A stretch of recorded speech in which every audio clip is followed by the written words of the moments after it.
مشاہدہ کرا دے تو مردوں کو کیسے زندہ فرمائے گا؟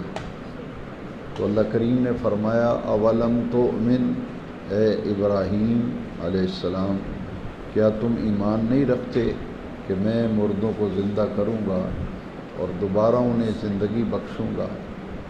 حضرت ابراہیم علیہ السلام نے عرض کی باری تعالیٰ ایمان تو رکھتا ہوں میں، وَلَٰكِن لِّيَطْمَئِنَّ قَلْبِي، میں اطمینان قلب کے لیے خود مشاہدہ بھی کرنا چاہتا ہوں، مجھے یہ مشاہدہ کرا دے کہ تو حیات بعد الممات کا جو عقیدہ ہے اسے میں اپنی آنکھوں سے دیکھ لوں۔ تو اللہ کریم نے فرمایا 4 مختلف قسم کے پرندے لے لیں اور ان چاروں کو قیمہ بنائیں، سب کا ایک ایک پرندہ لے کر اس کا قیمہ بنائیں اور پھر چاروں پرندوں کا قیمہ جو ہے اسے آپس میں مکس کر دیں، ملا دیں۔ ان پرندوں کو حضرت ابراہیم علیہ السلام نے مانوس کیا اپنی طبیعت کے ساتھ۔ جب پرندے مانوس ہو گئے تو پھر اللہ کریم نے حکم فرمایا کہ ان کو ذبح کرو اور ان کے گوشت کا قیمہ بناؤ۔ وہ جب قیمہ بنا لیا تو پھر سارے قیمے کو مکس کیا، ملا دیا، اور اللہ کریم نے فرمایا یہ جو سامنے پہاڑ ہیں یہ جو سارا قیمہ ملا دیا گیا ہے تھوڑا تھوڑا ان چٹانوں پہ، پہاڑوں پہ رکھو۔ کچھ اس پہ رکھ دیا، کچھ اگلے پہاڑ پہ، کچھ اگلے پہ، وہ قیمہ تھوڑا تھوڑا رکھ دیا جا کر۔ اب اللہ کریم نے فرمایا کہ وہ 4 پرندے جو تم نے لیے تھے ان کو آواز دو، ایک ایک پرندے کو آواز دیتے جاؤ۔ تو حضرت ابراہیم علیہ السلام نے پہلے ایک پرندے کو آواز دی، پھر دوسرے کو، پھر تیسرے کو، چوتھے کو۔ جس پرندے کو آواز دیتے تھے وہ زندہ ہو کر ہوا میں اڑتا ہوا حضرت ابراہیم علیہ السلام کے پاس آ جاتا تھا۔ یہ اللہ تبارک و تعالی نے مشاہدہ کرا دیا۔ آج کی منزل میں یہ جو مقام ہم نے سننے کا شرف حاصل کیا، اس میں مفسرین کرام نے بیان فرمایا کہ جن لوگوں کے دلوں میں یہ وسوسے آتے ہیں کہ میت قبر میں دفن ہونے کے بعد وہ تو مٹی میں مل جائے گی، تو قیامت آنے کے بعد دوبارہ وہ قبروں سے کیسے زندہ ہو کے اٹھے گی؟ اللہ تبارک و تعالیٰ نے اس چیز کا مشاہدہ حضرت ابراہیم خلیل اللہ علیہ السلام کو کرا دیا جو آج کی منزل میں گزرا۔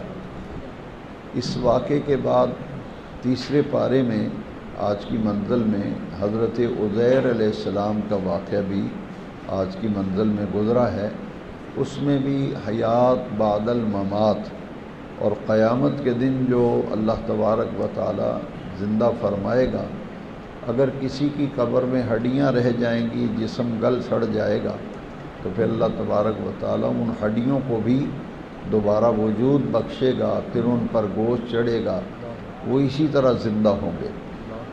جب قبروں سے اٹھایا جائے گا تو حدیث شریف میں آتا ہے کہ ہر شخص کو اپنا شعور حاصل ہوگا، وہ اپنی ذات کو پہچانے گا، اور اللہ تبارک و تعالی انہیں وجود بخشے گا، اگرچہ وہ ہڈیاں ہو جائیں گی، اور ان کو دوبارہ زندگی بخشی جائے گی، اور ان کے جسم کو دوبارہ جو ہے شعور عینیت کے ساتھ زندہ کیا جائے گا۔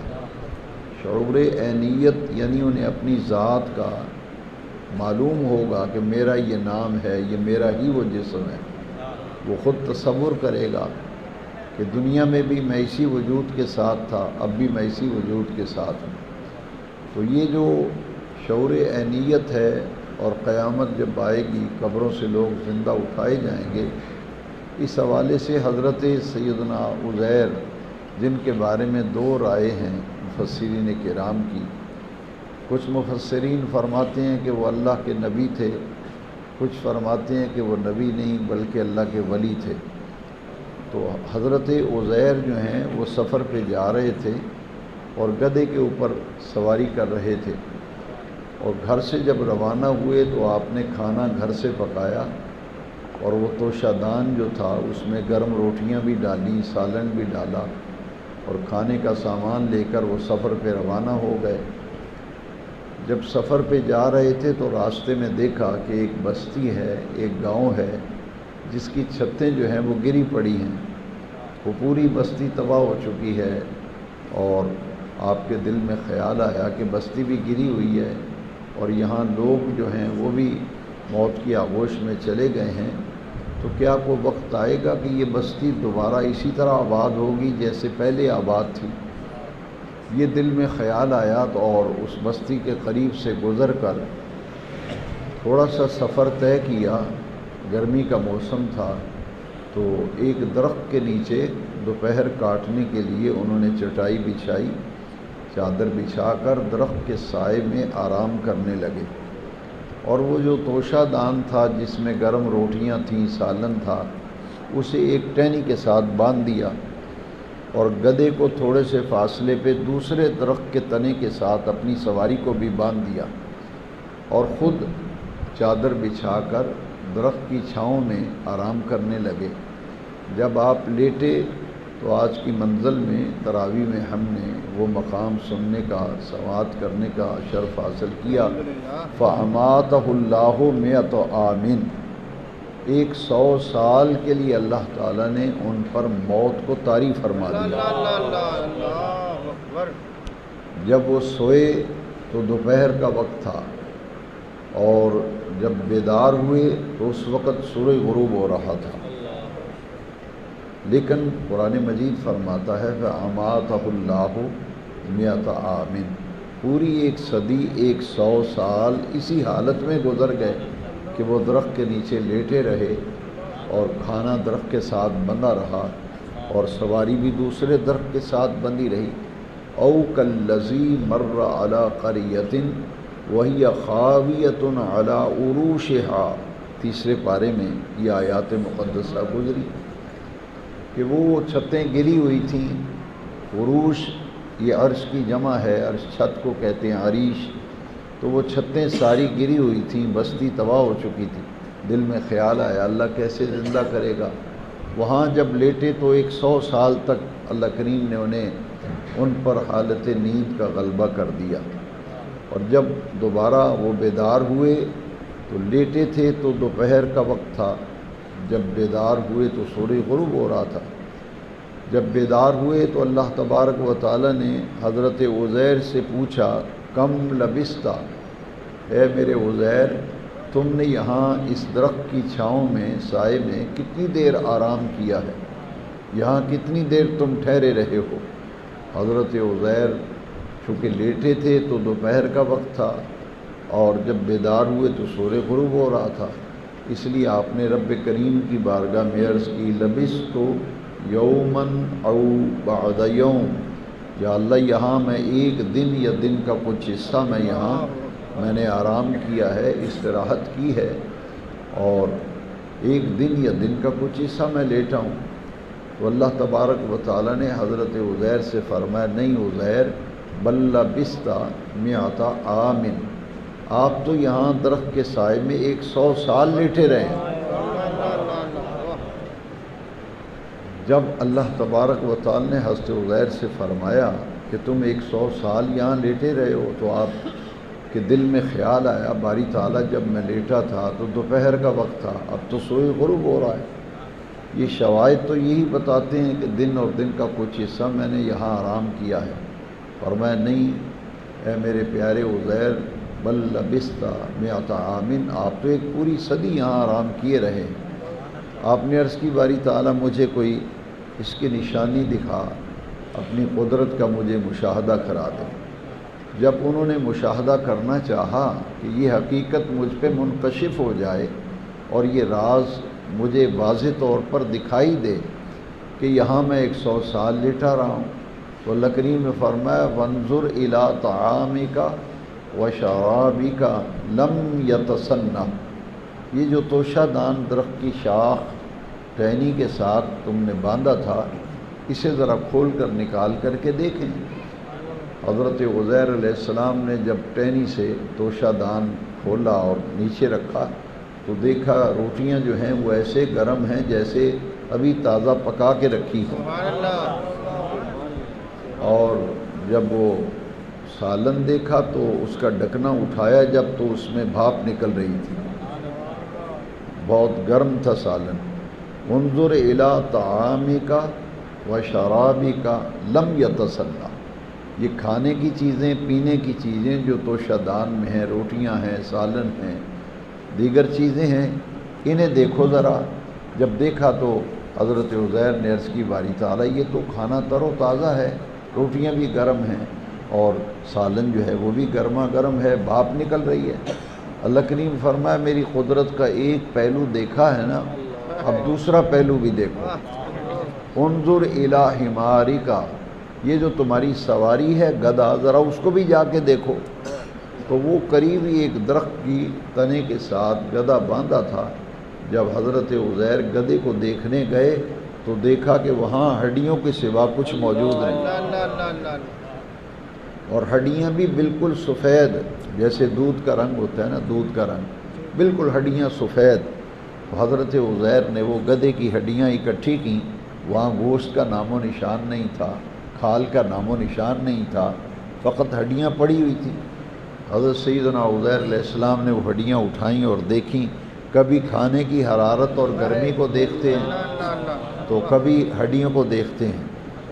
جب بہت تعجب ہوا حضرت عزیر علیہ السلام کو تو اللہ کریم فرمایا تم مشاہدہ کرنا چاہتے ہو؟ تمہارے دل میں یہ خیال اور گمان گزرا تھا کہ اللہ تبارک و تعالیٰ اس بستی کو دوبارہ کیسے آباد فرمائے گا، اس کی تو چھتیں گری ہوئی ہیں، تباہ و برباد ہو چکی ہے، اس کے دوبارہ آباد ہونے کا کوئی آثار کیسے ممکن ہے؟ تو اللہ کریم نے مشاہدہ اس انداز سے کرایا، گدھا بھی دکھا دیا، کھانے پینے کی چیزیں بھی دکھا دی۔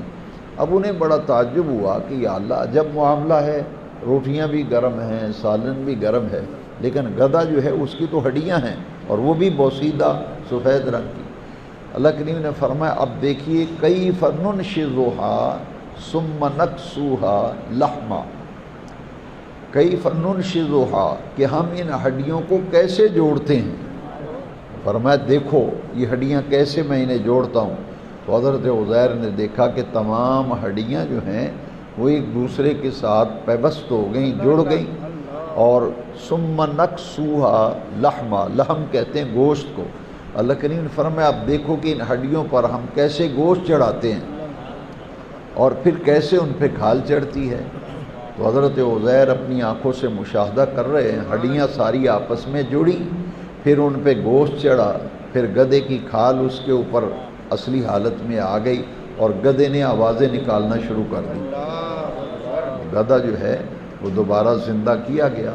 حضرت عزیر علیہ السلام نے جب دیکھ لیا کہ میرے دل میں یہ گمان گزرا تھا کہ اللہ کریم کیسے زندگی بخشے گا، اپنی آنکھوں سے دیکھ لیا اور اللہ نے مشاہدہ کرا دیا، ہڈیاں جڑ گئیں، گوشت چڑھ گیا، کھال بھی چڑھ گئی، گدھا زندہ ہوا، اس نے آوازیں بھی نکالنی شروع کر دیں۔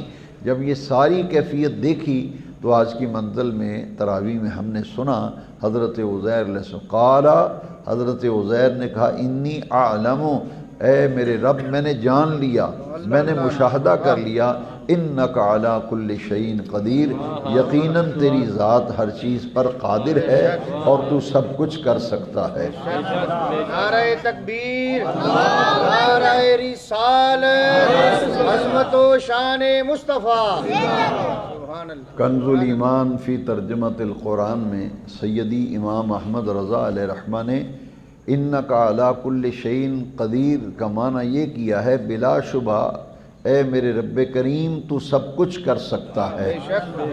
تو وہ ہڈیوں کو بھی اللہ تبارک و تعالی دوبارہ زندہ کرے گا۔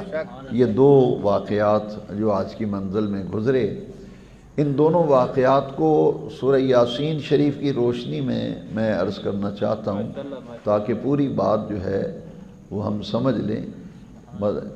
یہ جو حیات بعد الممات ہے، اس حوالے سے کفار جو ہیں وہ لوگوں سے کہتے تھے کہ ہڈیاں تو گل سڑ جاتی ہیں، بوسیدہ ہو جاتی ہیں، وہ کیسے زندہ ہوگی۔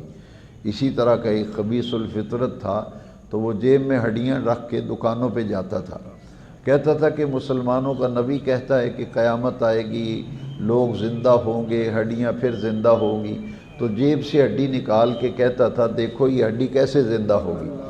تو سورہ یاسین میں گزرا کہ اے محبوب صلی اللہ علیہ وسلم کل ان سے کہہ دو یحییھا الذی انشاھا اول مرۃ، جس اللہ کریم نے ان ہڈیوں کو پہلے وجود بخشا ہے وہی اللہ تبارک و تعالی انہیں دوبارہ زندہ کرے گا۔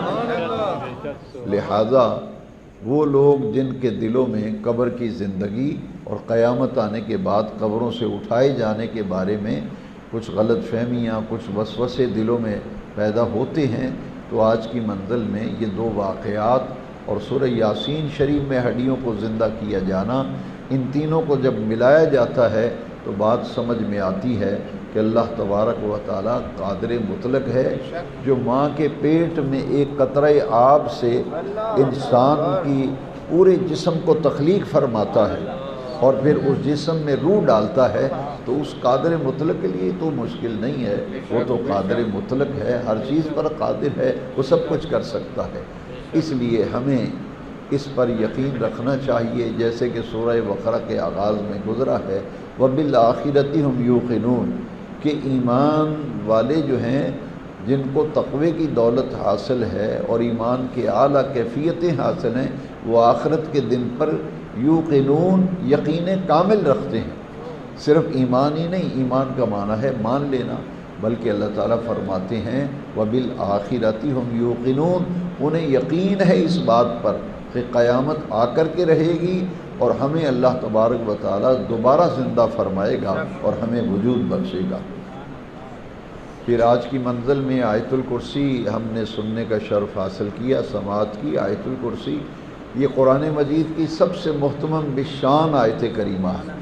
حدیث شریف میں آتا ہے کہ قرآن مجید میں جتنی بھی آیات مقدسہ ہیں ان میں سے آیت الکرسی جو ہے یہ محتمم بشان آیت ہے، اس کی بڑی عظمت اور بڑا ہی مقام ہے۔ اور بعض عرفاء اور اولیاء فرماتے ہیں لوگ اسم اعظم تلاش کرتے پھرتے ہیں کہ مجھے اسم اعظم مل جائے۔ بڑے بڑے صوفیاء نے لکھا ہے کہ اسم اعظم کی تلاش کرنے والوں آیت الکرسی پوری پڑھ لیا کرو، اسی کے اندر اسم اعظم بھی موجود ہے۔ اور اس کے آیت الکرسی یہ جنات اور شیاطین وغیرہ سے حفاظت کے لیے اور دشمن سے بھی حفاظت کے لیے یہ اولیاء کاملین کا معمول ہے کہ وہ گھر سے نکلتے وقت آیت الکرسی پڑھ کے نکلے تو آدمی اللہ تعالیٰ کی حفاظت میں آ جاتا ہے۔ اور اسی آیت مبارکہ جسے آیت الکرسی کا نام دیا گیا، نبی کریم صلی اللہ علیہ وسلم فرمائے جو شخص ہر فرض نماز کے بعد ایک مرتبہ آیت الکرسی پڑھتا ہے تو وہ اس کے لیے جنت میں داخل ہونے میں موت رکاوٹ ہے، یعنی جیسے ہی موت آئے گی اور وہ براہ راست جنت میں جائے گا۔ کون؟ جو ہر فرض نماز کے بعد آیت الکرسی کی تلاوت کرتا ہے، آیت الکرسی پڑھتا ہے۔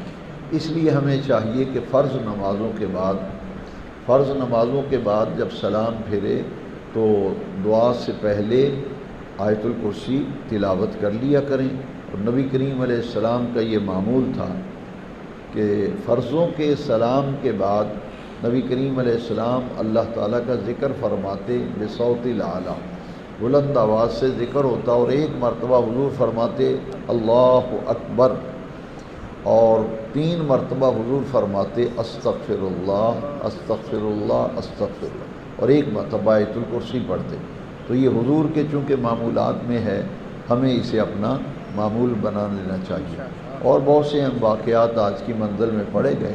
عام لوگوں میں ایک بڑی غلط بات مشہور ہے کہ جو حاملہ عورت ہے اسے طلاق نہیں ہوتی۔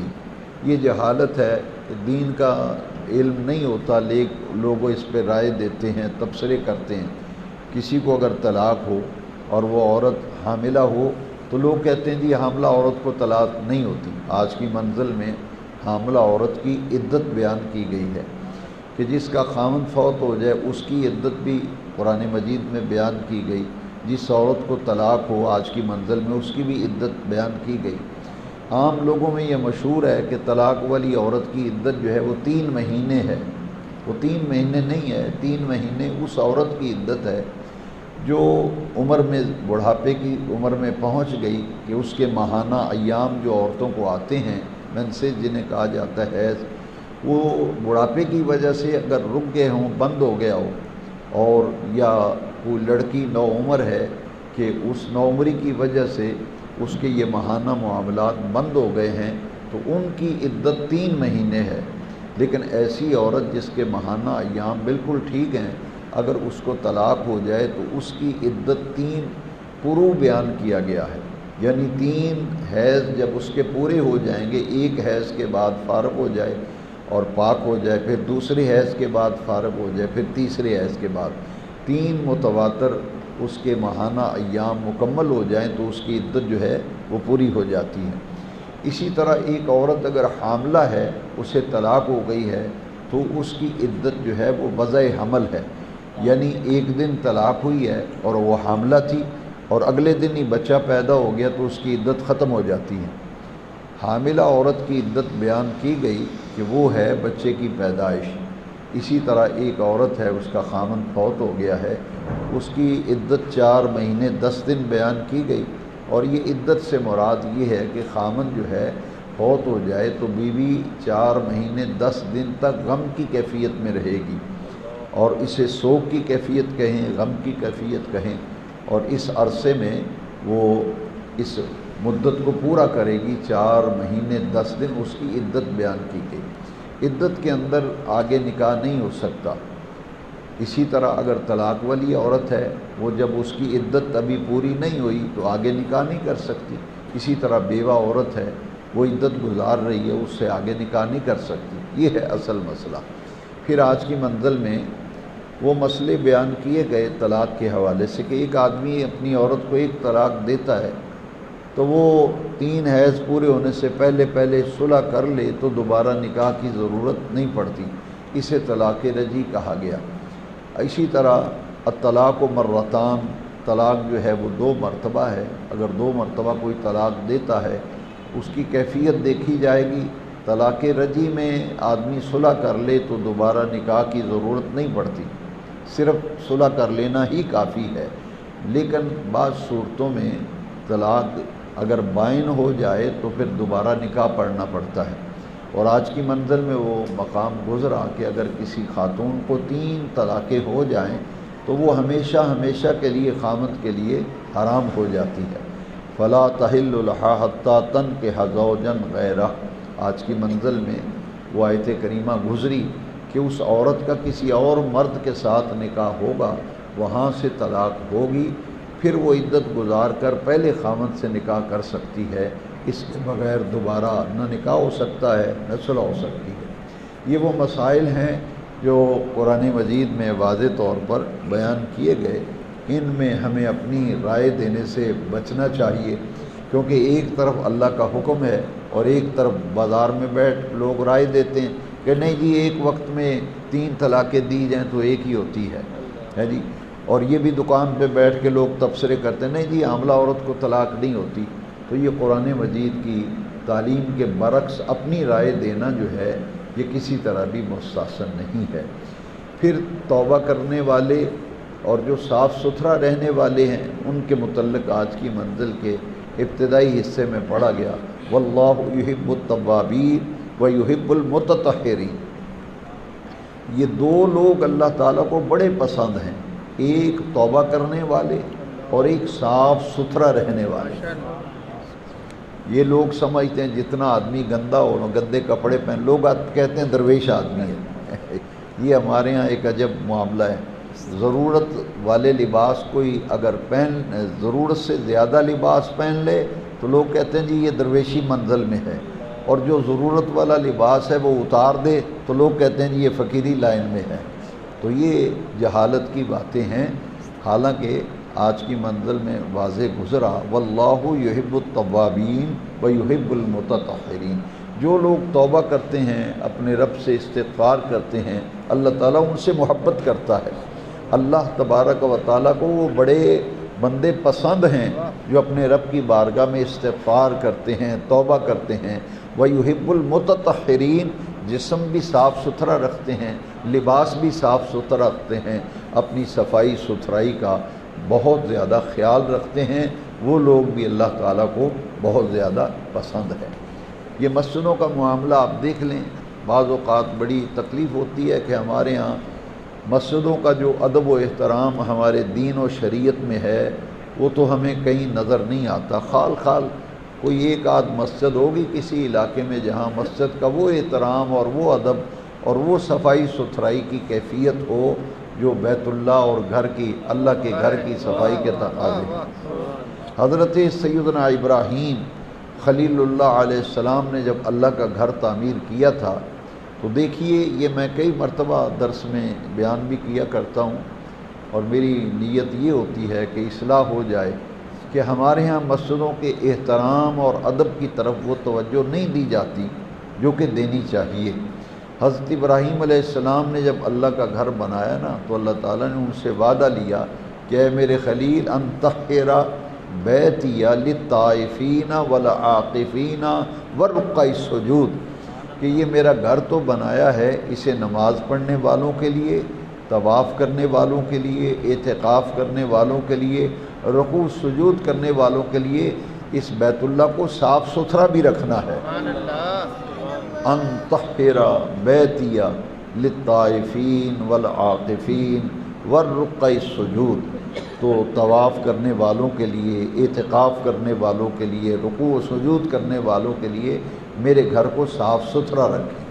تو نمازیوں کے لیے مسجد کو معیاری طور پر صفائی ہونی چاہیے، اور نبی کریم علیہ السلام کی ایک حدیث شریف بھی ہے کہ مسجدوں کو خوشبودار رکھو، مسجدوں کو خوشبودار رکھو۔ ہمارے ہاں وہ اہتمام نظر نہیں آتا، البتہ مکہ مکرمہ اللہ تعالیٰ توفیق دے یا مسجد نبوی شریف میں، وہاں آپ جائیں تو آپ دیکھیں کہ لوبان کی دھونی جو ہے وہ دی جاتی ہے مسجد حرام میں بھی اور مسجد نبوی شریف میں۔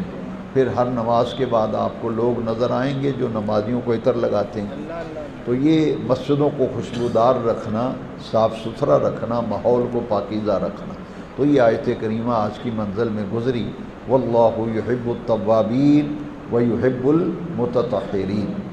پھر آج کی منزل میں بہت ہی ایک پیارا وظیفہ گزرا ہے رزق کی برکت کے لیے۔ صوفیاء کرام نے قل اللہم مالک الملک تؤتی الملک من تشاء وتنزع الملک ممن تشاء وتعز من تشاء وتذل من تشاء بیدک الخیر انک علی کل شیء قدیر۔ یہ آیت کریمہ بڑی پیاری آیت ہے کہ اے اللہ تو سب ملکوں کا مالک ہے۔ اللہ کریم نے اپنے محبوب کریم سے فرمایا، کل اے محبوب یوں فرما دیجئے، اللہم مالک الملک، اے میرے پروردگار تو سب ملکوں کا مالک ہے، تؤتی الملک من تشاء، جس کو چاہتا ہے ملک عطا فرما دیتا ہے، وتنزع الملک ممن تشاء، اور جس سے چاہتا ہے ملک چھین لیتا ہے، وتعز من تشاء، جس کو چاہتا ہے عزت عطا فرماتا ہے، وتذل من تشاء، جس کو چاہتا ہے ذلت عطا کرتا ہے، بیدک الخیر، ساری بھلائیاں یا اللہ تیرے قبضہ قدرت میں، بیدک الخیر، ہر بھلائی یا اللہ تیرے قبضہ قدرت میں ہے۔ تو یہ وظیفہ ہے جسے بزرگوں نے لکھا ہے، اگر یہ پڑھ لیا جائے 3 مرتبہ صبح و شام تو اللہ تبارک و تعالیٰ روزی میں برکت عطا فرماتے ہیں۔ قرآن مجید تو ایک سمندر ہے، ایک بہار ہے، جس میں جگہ جگہ بڑی بڑے پیارے احکامات گزرے ہیں آج کی منزل میں، اور ایک آیت کریمہ میں ضرور چاہوں گا، اگرچہ وقت زیادہ ہو گیا ہے، ایک آیت کریمہ آج ہم نے سنی جو کہ بڑی جامع دعا ہے، حدیث شریف میں اسے جامع دعا بنایا گیا۔ حضرت قتادہ رضی اللہ تعالیٰ عنہ سے ایک صحابی نے پوچھا، مجھے وہ دعا بتاؤ جو نبی پاک کثرت سے مانگتے تھے۔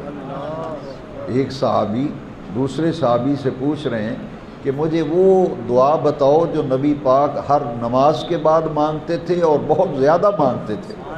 تو آج کی منزل میں وہ دعا گزری تو حضرت قتادہ نے فرمایا، نبی پاک کو میں نے جب بھی دیکھا حضور نے دعا فرمائی تو یہ ضرور دعا مانگی، ربنا آتنا فی الدنیا حسنہ وفی الآخرۃ حسنہ وقنا عذاب النار۔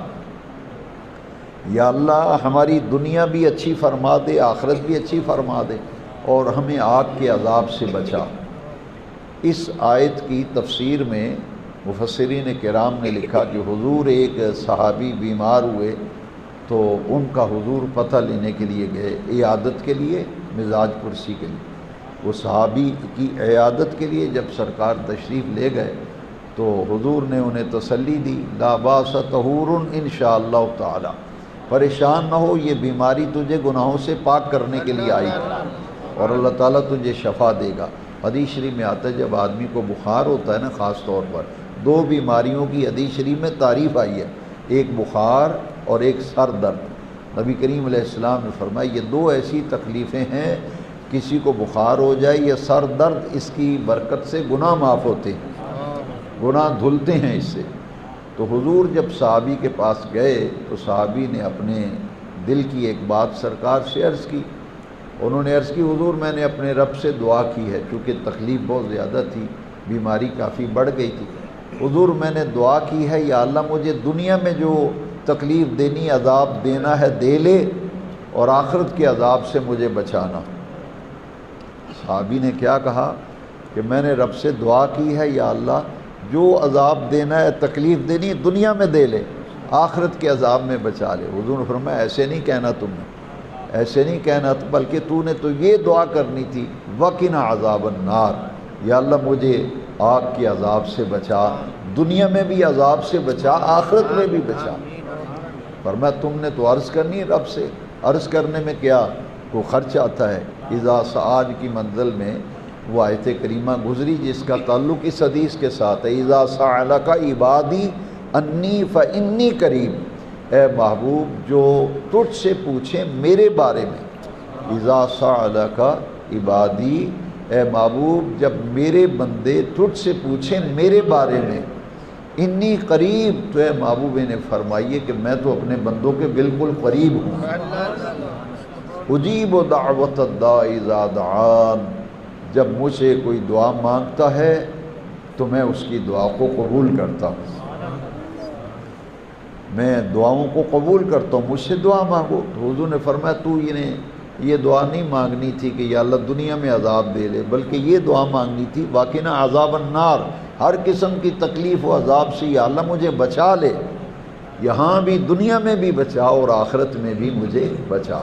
تو اس کو حدیث شریف میں جامع دعا کہا گیا، ربنا آتنا فی الدنیا حسنہ وفی الآخرۃ حسنہ وقنا عذاب النار۔